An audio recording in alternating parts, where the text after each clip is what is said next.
ای بابا اینم شانس ما دوباره شروع کرد اینجوری شدن. شیت.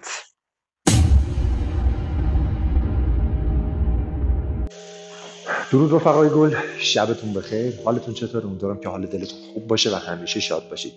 خوش اومدید به یکی دیگه از ویدیو استریم های من توی کانال یوتیوبم. دوستان قبل اینکه ویدیو رو شروع کنیم ازتون میخوام که کانال یوتیوب منو همین الان سابسکرایب کنید، ویدیو رو لایک کنید، کامنت انگلیسی یادتون نره و حتما اون زنگوله کنار سابسکرایب هم به صدا در بیارید که اگه ویدیو جدیدی آپلود شد بهتون نوتیفیکیشنش ارسال بشه و متوجه ویدیوهای جدید ما بشید. و امیدوارم که توی ویدیوهای بعدی کیفیت کارمو ببرم بالاتر و به قولی خوب بریم جلو و بهتر کنیم و اینکه این کانال رو برسونیم به یک کانال بین المللی و اینترنشنال. میشه، اون روز میرسه، اون روز رو دارم ببینم. با حمایت‌های شما حتما میشه. مرسی که انرژی میدید، دمتون گرم. بریم که ادامه ویدیو رو داشته باشیم. خب دوستان، همونطور که دارید میبینید فرمون دوچرخه تنظیمش به هم ریخته و نیاز داره که دوباره این فرمون تنظیم شه و صاف بشه. ببینید این مشکل معمولا توی بچه‌های دوچرخه سوار بر اثر خدایی نکرده زمین خوردن یا اینکه دوچرخه یه جا بوده افتاده، حالا یه ضربه یا اینکه اصلا داشتید رکاب میزدید، ماشینی، موتوری، دوچرخه دیگه یا یه توپی چیزی برخورد کرده به طوقتون اینجوری چرخیده، این تنظیم به هم ریخته. حالا میخوام تو این ویدیو به شما یاد بدم که چطور خیلی راحت و خلاصه این فرمون رو تنظیم کنید بدون دردسر. خیلی از بچه‌هایی که فرمون رو تنظیم میکنن دچار وسواس میشن، یعنی سوار شدن چرخو به این صورت، فرمون رو هی تنظیم کردن، سوار شدن فرمون یه ذره اینوری کجه، اینوری کردن فرمون یه ذره این طرفی کجه و کلی اعصاب دوچرخه سوارا رو این قضیه به هم میریزه. حالا تو این ویدیو میخوام خیلی خلاصه و راحت بهتون توضیح بدم به روش و شیوه خودم و تجربه‌ای که داشتم در اختیارتون بذارم شما هم استفاده کنید. خیلی کار آمده، پس تا آخر ویدیو با من همراه باشید. بریم که بهتره کنید. که می‌بینید فرمون برای خودش یه فرمون چرخ یه طرفه، فرمون یه طرف. حالا می‌خوایم چرخ رو مثل روز اولش دوباره تنظیم کنیم بدون دردسر، خیلی خلاصه و ساده. قبل اینکه بریم توی کار من این کیلومترم باز می‌کنم که شما قشنگ بتونید ببینید جزئیات رو. بچه‌ها برای این تنظیم به وسیله‌ای که نیاز دارید یک دسته آچار آلنه که کورپیتون رو بتونید باهاش تنظیم کنید و فرمون رو شل کنید و دوباره تنظیمش کنید.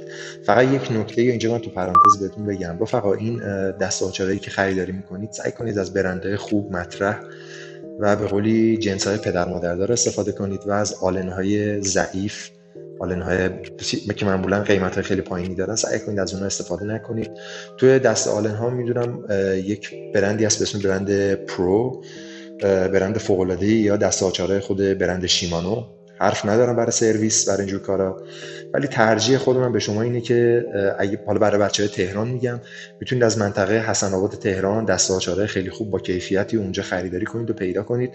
قیمتش شاید یه مقدار تند و تیز باشه ولی خیالتون راحته که به پیچ‌های دوچرخه و سایر دم و تشکیلات چرختون آسیب وارد نمی‌کنه. بریم که حالا چرخمون رو تنظیم کنیم.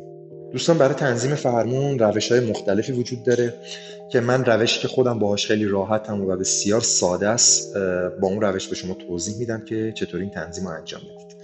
اولین کاری که شما انجام میدید اینه که بهتره که یک دیوار، یک جدول یا جایی که هستید پیدا کنید و فقط این چرخ جلوتون رو گیر بندازید اونجا که چپ و راست منحرف نشه که بتونید فرمونتون رو راحت بدونید که چرخ جابجا بشه، فقط فرمونتون رو بچرخونید. و قبل از اینکه بخواید فرمون رو تنظیم کنید، کاری که ازتون میخوام انجام بدید اینه که اول از همه از شل بودن کورپی، این پیچ بالای کورپی یا پیچ سر کاسه دو شاخ، از شل بودن این مطمئن بشید و پیچ‌های پشت کورپی که الان خب شله که قطعا فرمون داره اینطوری بازی میکنه.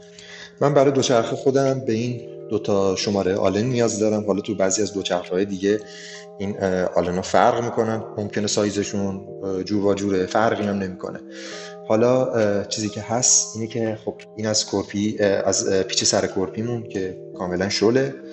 شما کاری که انجام میدید اینه که اول از همه قبل از اینکه بخواید تنظیم کنید یه دو تا ضربه اینطوری یه ذره عقب جلو کنید که اگه کاسه و ست دو شاخه داخل فرمونتون خوب جا نرفته قشنگ جا بیفته، سر جاش قرار بگیره. و بعد کاری که ازتون میخوام که انجام بدید اینه که این پیچ کورپی رو شروع کنید یواش یواش آروم آروم یه ذره سفتش کنید. حالا تا کجا سفت کنید الان بهتون میگم.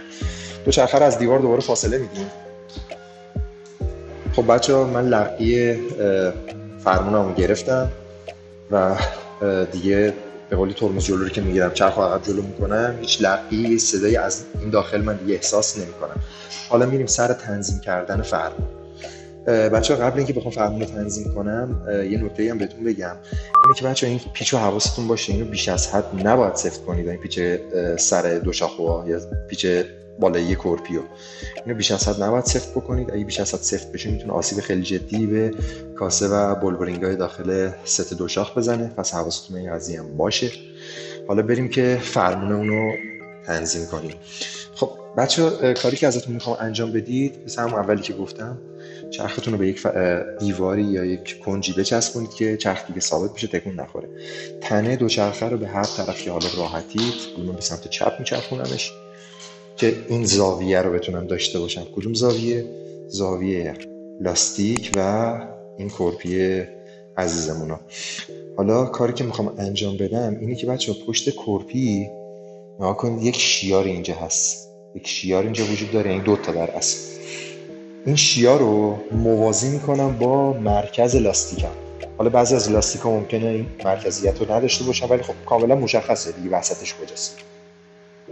با یک چشم از بالا این شیارا رو موازی این خط وسط لاستیک میکنم و بعد اینکه این کار رو انجام دادم، حالا این دوتا پیچ جلوی کورپیو میبینید؟